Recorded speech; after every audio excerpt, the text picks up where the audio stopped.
বেনজির আহমেদ, তার স্ত্রী এবং তার যে 3 কন্যার নামে আরো কিছু সম্পত্তির তথ্য আমরা পেয়েছি এবং মালিকানা সম্পর্কিত তথ্য পেয়েছি, দলিল পেয়েছি। সেগুলির উপরে ভিত্তি করে ওনার সম্পত্তি এবং ওনার বিভিন্ন অস্থাবর এবং অস্থাবর সম্পদ ক্রোক এবং ফ্রিজের জন্য পুনরায় আবেদন করেছি।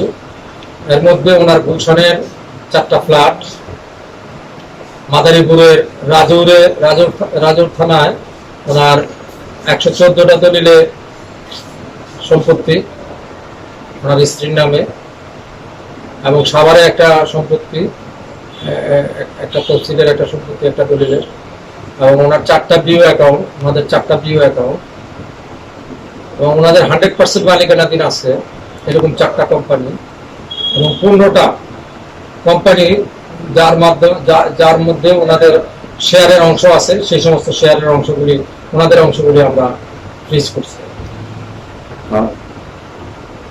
এর পরবর্তী স্টেপটা কি হবে আপনাদের দুদকের পক্ষ থেকে? কমিশন সিদ্ধান্ত নেবে যে দুদকের পরবর্তী সিদ্ধান্ত কি হবে, বা এর মধ্যেও যদি অনুসন্ধানকারী কর্মকর্তারা অনুসন্ধান চলাকালীন অবস্থায়, অনুসন্ধান যেহেতু চলতেছে, অনুসন্ধান চলাকালীন সময়ে যদি ওনার আরো কোনো কিছু সম্পত্তির তথ্য আসে, সে সমস্ত সম্পত্তিও কি করা হবে সেগুলির বিষয়ে কমিশন সিদ্ধান্ত নেবে। এখানে টোটাল বিষয়টা হলো কমিশনের সিদ্ধান্তের উপরে নির্ভরশীল। কমিশন সিদ্ধান্ত নিয়ে যা যা করার জন্য, যে প্রসেস অনুযায়ী, আইন অনুযায়ী যা করার জন্য বলবে, আমরা অ্যাজ এ পাবলিক কমিশনের রিপ্রেজেন্টেটিভ হিসাবে আমরা সেই অনুযায়ী ব্যবস্থা নিব এবং আদালতে সেই অনুযায়ী আমরা দরখাস্ত দিব, দরখাস্ত শুনানি করবো এবং আদালতের আদেশের ভিত্তিতেই সবকিছু করবো। অনুসন্ধানটা চলমানেরই একটি অংশ হলো আদালতে আবেদন এবং ফ্রিজ অর্ডারের আমাদের প্রেয়ার ছিল, যেটা আদালত সদয় হয়ে বিবেচনা করে আমাদেরকে দিয়েছে।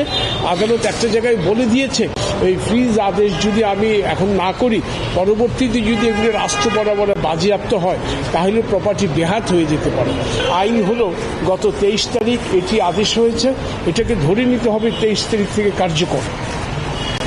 এই অনুসন্ধানের একটা পর্যায়ে এই জব্দ এবং প্রয়োগ করা হয়েছে আদালতের আদেশ নিয়ে দুর্নীতি দমন কমিশন বিধিমালা এবং মানি লন্ডারিং আইন অনুযায়ী। অনুসন্ধান কাজ চলাকালীন সময় যদি আরও কোনো প্রপার্টি আসে বা আরও কোনো ব্যাংক অ্যাকাউন্ট আসে, দুর্নীতি দমন কমিশনের অনুসন্ধানকারী দল যদি মনে করে সেটা জব্দ করা উচিত, সেইগুলোর জন্য নতুন করে তারা আবেদন করতে পারবে, আইনি কোনো বাধা নাই।